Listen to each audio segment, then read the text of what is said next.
Comment la Côte d'Ivoire a pu battre le géant Sénégal au tir au but?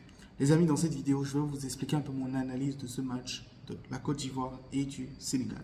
Alors, ce match, je l'ai regardé avec attention. C'est vrai que c'est un sujet, c'est pas le type de sujet que j'aborde sur ma chaîne, mais c'était important pour moi de vous parler de ce match parce qu'en fait, j'ai tiré beaucoup de leçons de ce match et je jugeais important de vous partager tout ça dans cette vidéo aujourd'hui.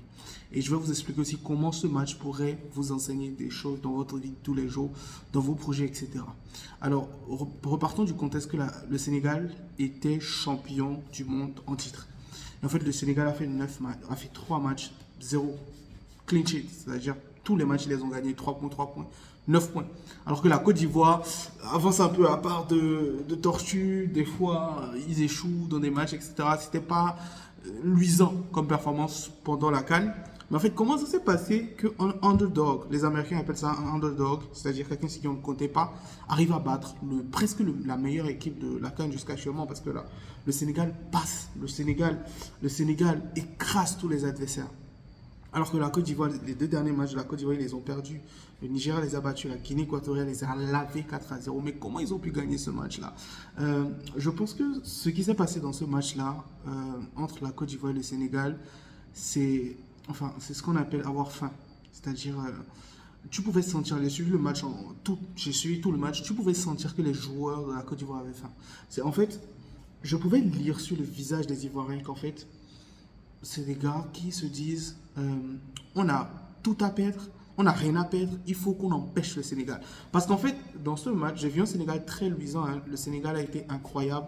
Ils ont Sadio Mané qui est peut-être le meilleur joueur africain, l'un des meilleurs joueurs africains, qui jouait à son plus gros niveau dans ce match-là.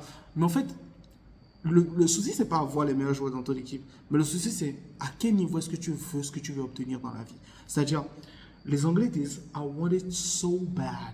En fait, je le veux très fort. C'est-à-dire, je suis prêt à tout faire pour atteindre mon objectif. Et c'est ce que j'ai remarqué dans ce match avec la Côte d'Ivoire. C'est-à-dire, les mecs étaient menés en toute transparence. La Côte d'Ivoire avait la possession, mais le match était très stérile de leur côté. Ils n'arrivaient pas devant le goal, etc. Nul. C'est en mode football. Moi, je suis un grand passionné de foot. Je joue beaucoup au football. Il n'y a rien de consistant dans le match de la Côte d'Ivoire. Mais la seule chose qui faisait la différence, c'est que la Côte d'Ivoire y croyait jusqu'au bout. C'est en fait, tu sentais que les gars avaient faim. Et le Sénégal, c'était tout le contraire. Le Sénégal savait qu'il pouvait battre la Côte d'Ivoire. Et c'est là tout le danger. C'est qu'en fait, quand dans la vie, vous êtes sur un piédestal, les amis, c'est très dangereux. C'est là que je vous parle aussi de la zone de confort. C'est-à-dire, du moment où vous êtes dans la zone de confort, vous êtes dans l'inaction. Et l'inaction, c'est la pire chose que vous puissiez faire. Le Sénégal n'était pas dans l'inaction.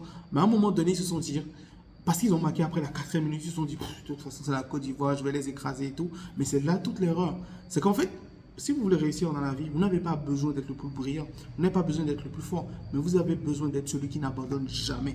Vous avez besoin d'être celui qui continue de travailler même quand personne ne croit en lui. Et je pense que c'est ce qui a fait la différence dans ce match avec le Sénégal. Donc les amis, la leçon à retenir de ce match, c'est qu'en fait, quel que soit votre niveau, ne pensez jamais que vous êtes arrivé. Continuez à travailler comme si vous avez faim depuis le premier jour. Parce qu'au moment où vous stagnez, au moment où vous dites que vous êtes arrivé, vous stagnez et vous n'allez rien réussir. Vous allez même chuter. Donc les amis, restez affamés, continuez à travailler envers vos objectifs, c'est-à-dire vous avez des objectifs, travaillez comme un fou, travaillez comme si vous débutez, mettez la même intensité qu'un débutant et vous verrez que vous réussirez tous vos business.